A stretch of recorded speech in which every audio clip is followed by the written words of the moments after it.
ବାମ ପାର୍ଶ୍ୱରେ ଦକ୍ଷିଣ ଦିଗରେ ପ୍ରଭୁ କାଶୀ ବିଶ୍ୱନାଥ ମନ୍ଦିର ପ୍ରାୟ 15 ଫୁଟ ଉଚ୍ଚତାରେ ନିର୍ମିତ ହୋଇଅଛି।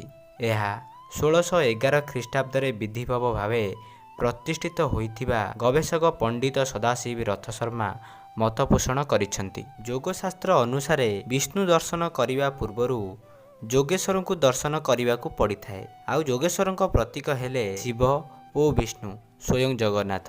କାଶୀ ବିଶ୍ୱନାଥ ଲିଙ୍ଗର ଉଚ୍ଚତା ପ୍ରାୟ 10 ଇଞ୍ଚ ଓ ଶକ୍ତି ଉତ୍ତର ଦିଗାଭିମୁଖୀ। ପ୍ରସ୍ତର ନିର୍ମିତ ହର ପାର୍ବତୀ ମୂର୍ତ୍ତି 10 ଇଞ୍ଚ ଉଚ୍ଚତା ବିଶିଷ୍ଟ ପୂଜିତ। ପ୍ରବେଶ ଦ୍ୱାରର ଓସାର ମାତ୍ର 2.5 ଫୁଟ ଓ ଉଚ୍ଚତାର 4 ଫୁଟ। ଶୀତଳ ଷଷ୍ଠୀ ଶିବ ବିବାହ ଉତ୍ସବ ଠାକୁରଙ୍କ ଜଳାଶୟ ନୀତି ହୋଇଥାଏ।